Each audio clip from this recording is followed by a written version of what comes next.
নমস্কার, ক্রিকেটের Nandankanan Eden gardens থেকে রয়েছি।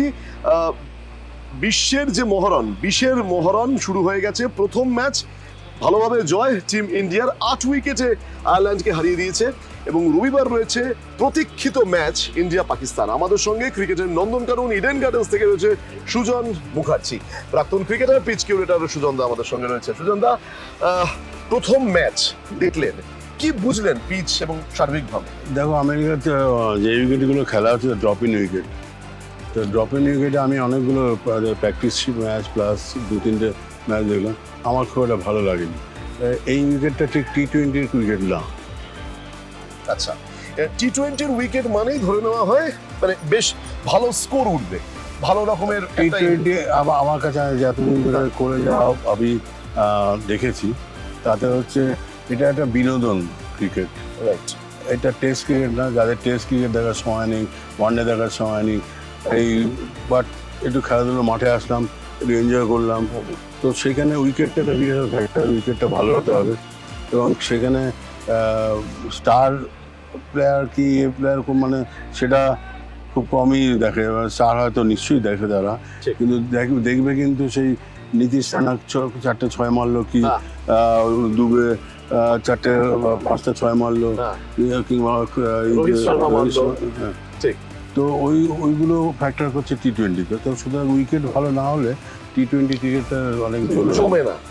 আমি এই জায়গায় আসবো, যেহেতু ইডেন গার্ডেন্সের পিচ দীর্ঘদিন ধরে আপনি একদম হাতের তালুর মতো ছেড়েন। ইডেন গার্ডেন্সের পিচ এবং এখন যেখানে খেলা হচ্ছে এই পিচের মধ্যে মূলত পার্থক্যটা কোন জায়গায়? এই পার্থক্যটা আমি আমাকে ঠিক বলতে পারবো না, কারণ কি আমাদের পিচটা পুরো আমরা নিজেরা বানাই। ওটা ড্রপ ইন উইকেটটার সম্বন্ধে আমার খুব একটা আইডিয়া নেই।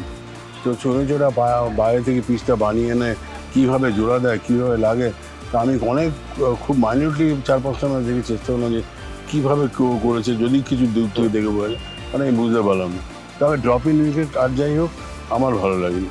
আচ্ছা, যেহেতু ইন্ডিয়া পাকিস্তান ম্যাচ রয়েছে রবিবার, মহা সানডে ইন্ডিয়া পাকিস্তানের ম্যাচ রয়েছে, এই জায়গায় কিরকম কি এক্সপেক্ট করছেন? টসটা কি খুব গুরুত্বপূর্ণ ফ্যাক্টর হতে পারে?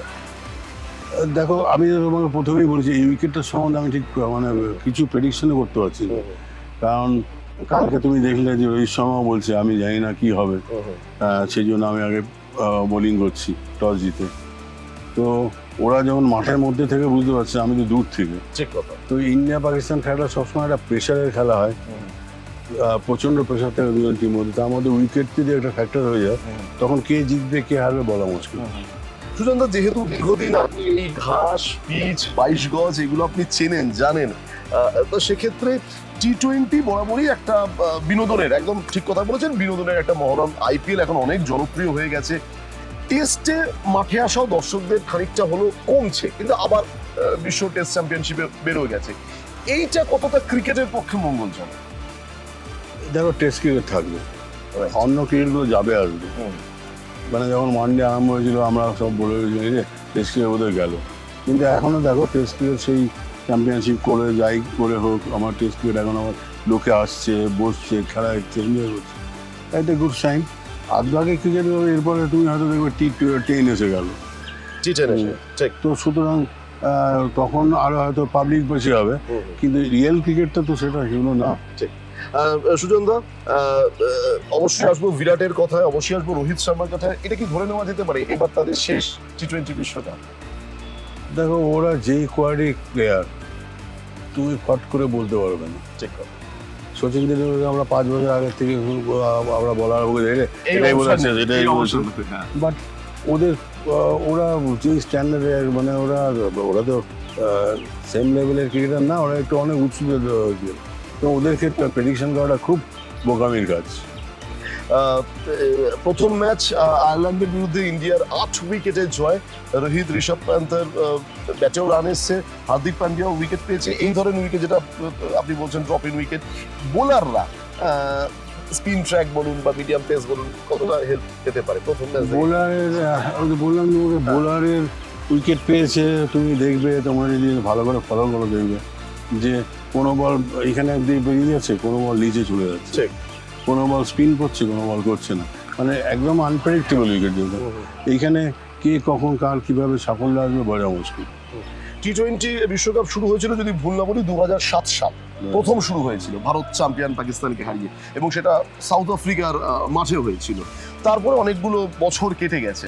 এই ধরনের উইকেটে করাটা কি সত্যি ঠিকঠাক ছিল নাকি একদম ব্যাটিং সহায়ক উইকেট? দেখো আমেরিকাতে অ্যাকচুয়ালি কি বলে, এটা ক্রিকেটের প্রসার। ক্রিকেটটাকে আমরা মানে সব জায়গায় ছড়িয়ে দিতে চাইছে আইসিসি। সেখানে আমেরিকা একটা বড় ফ্যাক্টর, অত বড় দেশ, ওকে ওকে যদি ইনভলভ করা যায়, ওর যদি কিছু লোকজন আছে, খেলার এই ইনফ্রাস্ট্রাকচার যদি ডেভেলপমেন্ট করা যায় ওখানে, তাহলে কী হবে, অনেকগুলো দেশ যুক্ত হবে, অনেক দেশ যুক্ত আমার বলছো মানি ইজ ফ্যাক্টর অলসো, অর্থনীতির একটা বিরাট সুতরাং rotation হবে। আমার মনে হয় সেই জন্যই করেছে আইসিসি, ভালো ভেবেই করেছে হয়তো। কিন্তু আপনার দিক দিয়ে দেখলে যে এই ধরনের ক্রিকেটে বিশ্বকাপ হওয়াটা আমার পক্ষে মনে হয় না ভালো। মনে হয় না ভালো। ভারতের পজিশন কেমন দেখছো? গ্রুপ এ তে রয়েছে ইন্ডিয়া পাকিস্তান, আবার ওই গ্রুপেই পাকিস্তান। গ্রুপ কেমন থেকে দেখছো? দেখো গ্রুপ থেকে তো যাবেই, তো গ্রুপ থেকে যাবে গ্রুপে, আর তারপরেরটাই হচ্ছে মেন আসল পর্ব। আচ্ছা, আমরা একদম ক্রিকেটের নন্দনকানন ইডেন গার্ডেন্স থেকে রয়েছি। সকাল সকাল ম্যাচও হচ্ছে, এবং যেহেতু সুজনদাকে পেয়েছি, সুতরাং ইডেন গার্ডেন্সের পিচ বর্তমান টি-20 বিশ্বকাপের পিচ নিয়ে একটা তুল্যমূল্য আলোচনা করছেন। কিন্তু সুজনদা যেটা পরিষ্কার বলছেন, ড্রপ ইন উইকেটে টি-20 বিশ্বকাপ না হওয়াই ভালো ছিল, কিন্তু হতে হচ্ছে তার কারণ ক্রিকেটের প্রচারটাও দরকার। আমেরিকার মতো জায়গায় হচ্ছে যেখানে কিন্তু বল পরে ব্যাটে স্লো আসছে, তাই তো? আর কোনোটা স্লো, কোনোটা মানে ঠিক মতন প্রেডিকশনের আসছে না বল। একটা উইকেটে আমি গেলে আমি যে বুঝতে পারি হ্যাঁ এই পেসে বল আসবে, ওখানে সেরকম ভ্যালুয়েবল বাউন্স হচ্ছে। বেশ, হার্দিক পান্ডিয়া উইকেট পেল। হার্দিক পান্ডিয়া দেখো ভালো প্লেয়ার, আইপিএল খেলতে পারেনি সেটা একটা কিন্তু ফ্যাক্টর না সবসময়। ঠিক, আইপিএলে তো অনেকেই খেলতে পারে না, আবার যারা যারা খেলে তাদের কোনো নামই শুনুন। ঠিক। তো সুতরাং হার্দিক একটা ভালো প্লেয়ার, মানে ক্যালিবারের প্লেয়ার, ব্যাটিং বোলিং ফিল্ডিং সব দিক দিয়ে সেটা আমি জানতাম ও ফিরে আসবে ঠিক করে। এত ওকে নিয়ে কথা বলা আমার মনে হয় না ঠিক হয়েছে। শেষ প্রশ্ন দাদা, একদম আইপিএল এর পরই টি-20 বিশ্বকাপ, আইপিএল থেকে বহু ক্রিকেটার উঠে আসছে। তারা অনেক সময় ধারাবাহিকতার অভাবে থাকতে পারে, ট্র্যাকে অনেক সময় হারিয়ে যায়। আইপিএল এর বর্তমান পজিশন নিয়ে তুমি কি বলবে? কিছুদিন আগে আইপিএল হয়ে গেছিল, দর্শকে 6 লাখ, তারপরে টি-20, আইপিএল এর বর্তমান অবস্থা নিয়ে কিভাবে দেখছো ভারতের ক্রিকেটের ভবিষ্যৎটাকেও? বা তুমি টি-20 ক্রিকেট নিয়ে একটা জিনিস অনেক জুনিয়র ছেলে উঠে আসছে, এটা একটা ভালো দিক। প্লাস ক্রিকেটের সম্প্রচার হবে, মানে সব দিকে সম্প্রচার করছে। প্রচুর ছেলেমেয়েরা আজকাল, আগে যেমন মেয়ে খুঁজে পাওয়া যেত না, দেখো আমরা বেঙ্গল প্রিমিয়ার লিগ করছি, 8খানা মেয়েদের টিম হয়েছে। সুতরাং এটা তো ঠিক যে আইপিএল করে বিপিএল হচ্ছে, বেঙ্গল প্রিমিয়ার লিগ। তো এইটাও ঠিক যে এই আইপিএল করেই এত পাবলিক টানাচ্ছে, এত বিভিন্ন ছেলেমেয়েরা ক্রিকেটে আসছে, যেই দেখেই আসুক, পয়সা দেখে আসুক আর যেই দেখে আসুক, কিন্তু আসছে তো। এবং সেখানে বেশ ভালো ভালো কিছু ক্রিকেটার আমরা দেখেছি। আর তুমি দেখো আজকে শিবম দুবে, রাইট, কে ভেবেছিল ইন্ডিয়া খেলবে? ঠিক কথা। তারপরে যেই ছেলেটা এই সানরাইজার হায়দ্রাবাদ দুটো ছেলে তুমি মানে আমি তো বলছি ওরকম ফট করে অত ওরকম ক্রিকেট আমার তো দেখা নেই। এই এত বছর আইপিএল দেখেও আমার ওরকম ক্রিকেট দেখা নেই।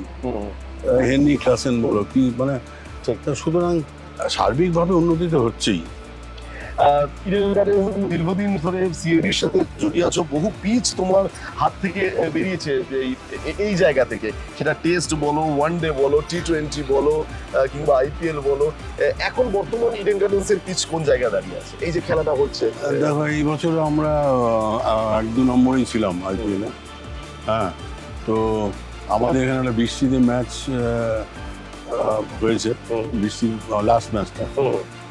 আর হায়দ্রাবাদের বৃষ্টির যেদিন হয়েছে সেদিন ওদের ম্যাচটা বৃষ্টির জন্য হয়নি, ফলে ওখানে ফ্র্যাকশনের একটা নাম্বারে আমরা সেকেন্ড হয়ে গেলাম। তো এনিয়াও আমার পিচ এখন সবাই তো বলে ভালো, সারা পৃথিবী জুড়ে ইডেন গার্ডেন চায়, সুতরাং এটা আর আমি কি বলবো। আমরা সুজন মুখার্জির সঙ্গে ছিলাম 22 গজের বিশ্বের মহারণ, সেই 22 গজের প্রস্তুতকারক ইডেন গার্ডেন্স, ক্রিকেটের নন্দনকানন ইডেন গার্ডেন্স। এখানে আসলে সেই অ্যাম্বিয়েন্সটা সবসময় পাওয়া যায়। ইতিমধ্যে বেঙ্গল প্রিমিয়ার লিগও শুরু হয়ে গেছে, পুরুষ মহিলাদের শুরু হবে 11 তারিখ থেকে শুরু হবে। তো একটা ক্রিকেটের তো লড়াই চলছে, কিন্তু তার মধ্যে আবার অপর প্রান্তে চলছে যেহেতু টি-20 বিশ্বকাপ, প্রথম ম্যাচে জয় দিয়ে টিম ইন্ডিয়া শুরু। অবশ্যই ইন্ডিয়া পাকিস্তানের ম্যাচের দিকেও নজর থাকবে। আমরা সুজনদার সঙ্গে কথা বলে সার্বিকভাবে ভারতের ক্রিকেটের উন্নতি, পিচ প্রস্তুত এবং এর পাশাপাশি টি-20 বর্তমান অবস্থা নিয়ে আমরা কথা বললাম। সুজনদা, অনেক ধন্যবাদ তোমার সময় দেওয়ার জন্য। আমরা অবশ্যই ক্রিকেটের এই খবরের দিকে থাকবো, তার কারণ বিশ্ব মহারণ শুরু হয়ে গেছে এবং আগামী সানডে, আগামী রোববার রয়েছে অবশ্যই মানে জোরদার টক্কর ইন্ডিয়া এবং পাকিস্তানের ম্যাচ রয়েছে। কাকে এগিয়ে রাখছো দাদা? বললাম না তোমাকে, উইকেটটা প্রেডিকশন করলে তো আমি ভারতকে উইকেটটা প্রেডিকশন করতে পারছি, ঠিক। ফলে তবু হারের বিচারে তো ইন্ডিয়াই এগিয়ে। বেশ, অবশ্যই আমাদের নজর থাকবে, তবে আপনাদের নজর থাকুক বাংলার পালস টিভির ডিজিটাল প্ল্যাটফর্মে।